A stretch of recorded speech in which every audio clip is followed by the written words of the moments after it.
Hey Wargamers, welcome back to the channel Death from Above Wargaming. I'm Aaron and I'm back with another Rifleman.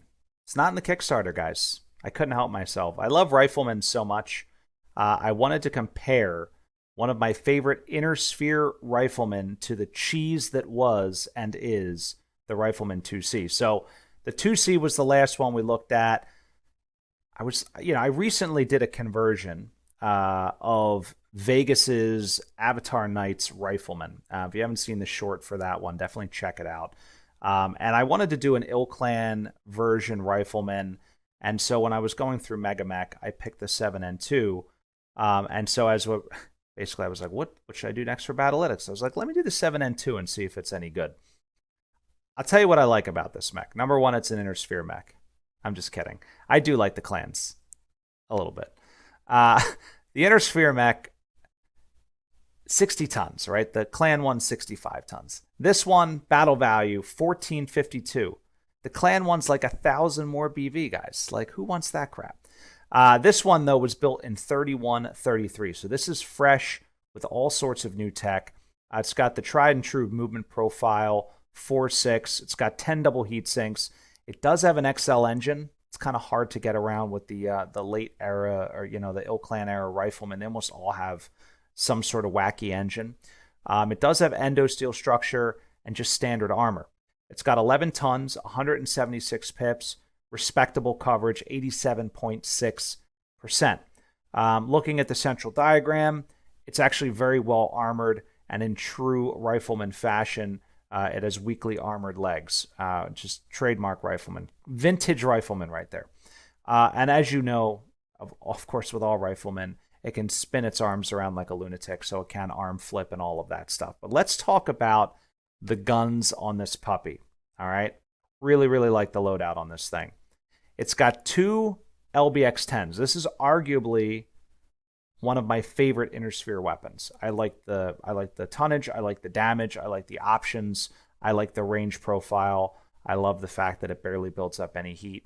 I like everything about the LB10X or LBX10. Decide how you want to say it, doesn't matter.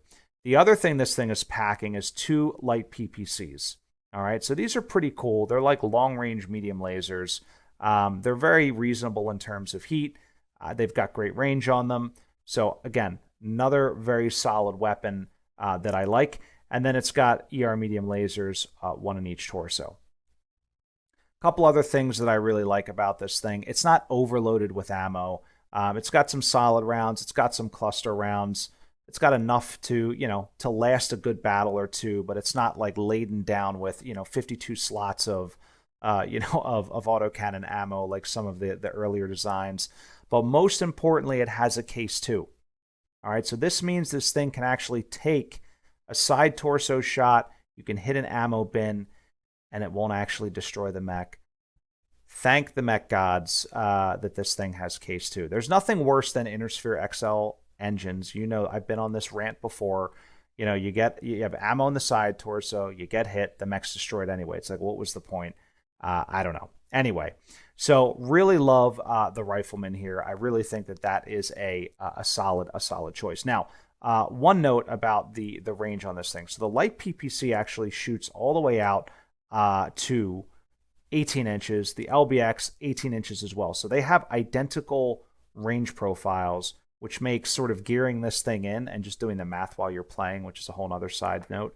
I think it makes it really, really, really, really good design. Now, I don't know if this is going to be good in Battlytics. I think it's great because I just like this Rifleman. I played it on the tabletop. I enjoy it, but I'm very, very curious to see how the numbers shake out. So what do you think?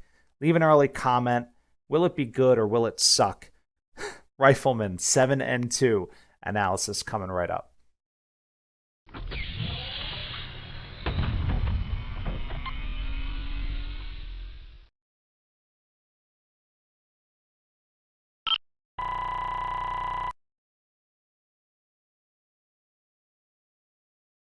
All right, and so it begins. The offensive benchmarks for the Rifleman. So, what do we see here? I do see that it can build up a little heat, which is cool. So we can push this thing a tiny bit, see if we can get some more mileage out of it. The baseline ACD on this mech was 213.6. Now, it's no Rifleman IIC, but that's not bad for a 60-ton inner sphere mech. Now, granted, it's ilClan era. This thing still is dishing out some pretty serious damage. When you optimize it, 217.1, so you can squeeze it for a little bit, like a 1.6% gain. Nothing to write home about, but hey, every point counts.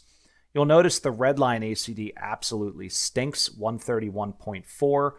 It's not very good. This thing can build up if you're walking and your medium lasers are in range, or ER mediums, I should say. It could build up about 5 points per trigger pull if you're alpha striking. So as you can realize, right, 5, 10, 15, 20, like 6 turns you're overheated, right? So definitely not a mech that you can just frivolously shoot with. You want to be cautious with it.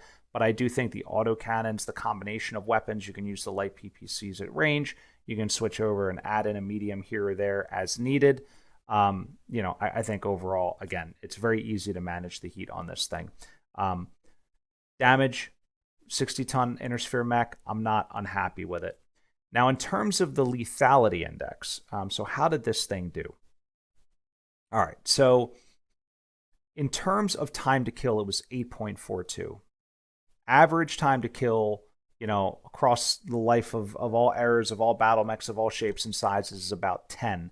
So 8.42 is a little bit under that. Now, a couple things I want to bring up here. Number one is the damage per hit, 6.5, right? That's assuming, and all of these simulations are done assuming that you're solid slugging all the time. It doesn't know when to switch off the cluster rounds because it's just trying to kill the test mule. It's not trying to generate crits, right? If you're firing cluster rounds, you could expect the damage to hit to drop and the critical hit number to go up. But this is assuming solid slug coming out of those LB 10X autocannons. Now, in terms of critical hits, it's still doing 3.75, which for 6 guns, I think that's actually pretty good. Again, if you switch to scattershot on both cannons, you would see a much higher number there, which would be, obviously pretty sick. If you have the guns, again, I love the LB10X because it is the hole borer and also the crit finder at the same time. So great gun, very, very versatile. So how did this thing do in terms of how it killed? What's interesting, 15.9% on the head kills. That's actually higher than I would have expected, but it does have 2 10-point cannons on it. And this, again, this Javelin test mule only has 10 armor because we want to see, those sort of big guns in action. We want to see that number. So that's pretty good. But most of the time it is just boring the CT out, 81.6% of the time. So not bad. In all of the, 10,000 simulations, it did manage to bring the Javelin down 99.8% of the time. And it did so, again, in that average time of 8.42. So overall, pretty happy with the offensive benchmarks. Let's take a look at the defensive side and see how it did. All right, so armor diagnostic first. Really like the distribution. If I were going to build a mech like this, this is exactly how I would do it. I would make it a little bit lighter on the legs, and I would keep it, pretty solid in that core and on those arms where all the valuable guns are. I might shave a little bit off the rear, put a little bit more on the legs, but again, that's nitpicking. Overall, pretty happy with the armor distribution. Now, one thing you'll notice on the mobility analysis side, right, those motive hits are much higher on this mech than we might see on some other mechs. So 7.6, that's almost, 1 in 10, not quite, is going to end up being a motive hit, right? It's basically 7.6 out of 100. So you can reduce that fraction. I can't do that in my head. Like maybe it's like 1 in 12, somewhere around there. What you'll notice though is that the average target mod across all the simulations in the 12 turns, it's 1.82. It starts at 2 and it drops all the way down to 1.2. So again, at running speed at a 6, its maximum that it can claim is a +2. But after taking damage and things like that, on average by the last turn, if it's still alive, 1.2. So that's definitely a weak spot. We know it. Just hide it behind level 1 hills if you're playing raw classic. I mean, it'll be fine. In terms of survivability, though, this is where this thing tanks a little bit. 57.6%. Now, a lot of the mechs that we've been reviewing, especially the heavies and the assaults, like they have very high numbers, 70s, 80s, sometimes even higher, close and approaching to 90% survivability. So 57.6 sounds kind of crappy. What you'll notice, though, engine deaths comprised 31.1% of the deaths. In fact, it's more likely that you'll have your engine destroyed than you will actually, get killed from a head kill or a CT kill. So I guess if you're piloting one of these things, that's a great thing because you're less likely to die. But it is what it is. Now, ammo deaths, 0.0%. Love that. Love case 2. Love everything about it. The simulation does follow all the rules, which, where it like takes a pip and it, blows out the back armor and like all this other stuff, it's all in there. Leg slots, we talked about the vulnerability of the legs. The leg slots aren't even packed out, right? Inner sphere, double heat sinks, stink. There's no jump jets. There's really nothing that it could put in there. So it's just, if you get through that leg armor and you confirm a critical hit, you're guaranteed to reduce the mobility. So it is what it is. Now, overall survivability, I wish it was in the mid 60s. I wish it was in, maybe that mid 60 to low 70 range. But it's just simply not, and that is a byproduct of the XL engine. I mean, this simulation, just in a vacuum, you've got a 60-ton mech. It's pretty average size. It's got almost full armor on the side torsos. It's got an XL engine, and you can see how vulnerable it makes the units. Like they're just, if I had a magic wand and I could release a new edition of Classic, I would definitely rethink the 3 engine criticals in the single side torso. Like it's too easy to take these mechs out. But I digress. So the thing that this has going for it is it's dirt cheap, right? It's $14.52. That it's got great technology, it's got great armor, it does great damage, and it's still like Succession Wars era pricing. All right. What will it look like on the efficiency chart? I don't know. Let's see. All right, so there it is, guys. It's not bad at all. I'm very happy about this. I feel good about my life choice. It's a 9.08. I'll take it, man. I'll take it all day. I would take a 7. A 7 is a good number. A 9 is phenomenal. So let's start at the top left. Let's look at the efficiency analysis. So again, survivability on this mech.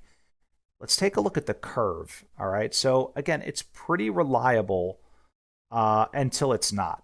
So I think what happens here is that, most of the time it is surviving late into the game. And then you'll notice the likelihood of survivability drops pretty rapidly because if you get those successive side torso hits, after the armor's expired, right, you're just going to knock the thing out of commission pretty quickly. You're going to generate those engine criticals, whatever. Early in the game, it's taking fire to multiple locations. It's soaking some damage. It's got good armor. It's pretty good. However, the damage loss is significant, right? The damage loss, which is where the blue area and the purple area pull away from each other, it's losing 15% of its damage. So where its optimized ACD was 217.1, its effective ACD, which factors in that survivability and that separation, drops all the way down to 184.5. So again, that's a 15% loss, which is pretty significant. So if you can keep this thing in the fight, that's really, really good. If you see one on the other side of the table, maybe do an aim shot or a called shot or whatever, just knock that engine out on the side torso and call it a day. Because if you do leave this thing in play for the points, it is going to get a very, very good return. Let's talk about gunnery sensitivity. This is way, way higher than average. The average is about 0.6 to 0.7. Maybe 0.75, somewhere in there is like I would say the meat of the bell curve. This is a 0.9, which means it's very, very, very responsive to better gunners. So if you put a gunnery 2, gunnery 1, or if you play it a gunnery 0 pilot, you're going to see better and better and better returns. In fact, at gunnery 0, the efficiency on this thing is 10.44, whereas at gunnery 4 it drops all the way to 6.81. So the sensitivity similarly means that if you're going to play it lower than a 2, you're going to take a worse and worse hit. Now, gunnery 2, assuming you're playing piloting 5, which I know most of the time you do a 2-4 or a 2-3, but if you're playing gunnery 5, the battle value is 2033. So that's where most of the math is done at that gunnery 2 range. So overall, again, it's cheap. It's easy to fit into a force, especially an ilClan era force. I think 2000 BV for a gunnery 2 unit with an efficiency of 9, you're going to get your ROI on it. I love the flexibility of having the solid shot and the buckshot. And I like the light PPCs. I like the range on those. The ER mediums aren't bad either. So let's talk about how I would use this thing on the battlefield, what roles, and sort of the threat and all of these things. All right, so similarly to its Rifleman 2C cousin, which is clearly on steroids, it's like the cousin that's like, always at the gym and wears like the black, tank top muscle shirt. Hey, yo, I have cousins like that, by the way. Great dudes. So like that Rifleman cousin, this is also a fire support mech. 100%. I would totally see this thing hanging out. You're sitting at 18 inches. And you're just laying in some fire. It's not going to be as good as the 2C because it doesn't have that pulse laser benefit. But again, you can play it at a lower gunnery and it's still going to be cheaper. So at the end of the day, it's like 6 of one, half a dozen of another. So fire support, I think, is a great option for this thing. But my favorite way to play this mech is second line. And by second line, I mean, it's hanging out as a fire support mech early in the game. You're lobbing in some solid slugs. You're zipping in light PPC shots. You're being opportunistic. You're keeping it protected, maybe hiding behind level 1 hills, whatever it is, right? But as the battle progresses, this thing is going to start closing in. Once the enemy is occupied and brawling with maybe other bigger, meatier targets, that's when this thing can get a little bit closer. And if you need to, right, you can buckshot, you can fire 20 pellets into somebody's face, you can find those valuable criticals, or you can just alpha strike, you can unleash things, right? Remember, an alpha strike, you're only building up 5 points of heat, so you can get away with that. You can also fire all your guns in one laser but barely build up any heat at all. So lots of options, lots of flexibility, and if you do find yourself in a knife fight, this thing does have the capability of firing 4 of its main cannons in the rear arc because it can arm flip. So that, again, very, very valuable. All right. So ACD cap on this thing, 83.3%. Lots of solid direct fire weapons. Again, that ACD cap is not factoring in the buckshot. It just doesn't do that in this particular simulation because it's just trying to generate as much damage as possible. And when you do buckshot, your ACD cap is going to drop, right? Because you're adding in the variability of the cluster hits and all this other stuff. So that is the way that is. But Rifleman 7N2, I don't know. I like it. I think it's a hidden gem. Tell me what you think. Leave it in the comments. Tell me if you've ever played one.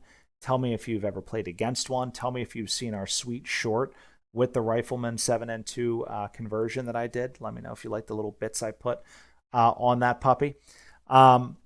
Also, subscribe and like this video. It really, really helps out.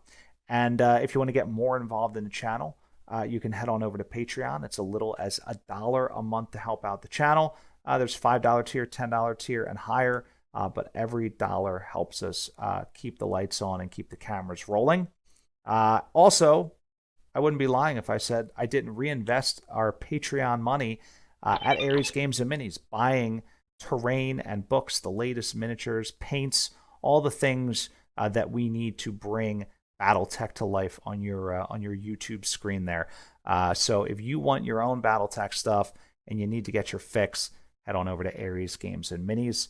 That is my #1 source for all things BattleTech. But that said, guys, I am all done marketing. I hope you enjoyed this review of the Rifleman 7N2. Which one do you like better, the 2C or the 7N2? Leave it in the comments. Let me know what you think. Just be brutally honest. You know which one I like better. I do think the 2C is a better mech. I'll say it. It's more dangerous, but it also costs a lot more. It does have better efficiency. I think in a one-on-one, it would just absolutely wreck the 7N2. But I think the 7N2 has its place on the battlefield too. I don't know. Tell me what you think. Anyway, guys, thank you so much for watching. And of course, stay tuned. Always great stuff coming from Death from Above Wargaming. Have a good night.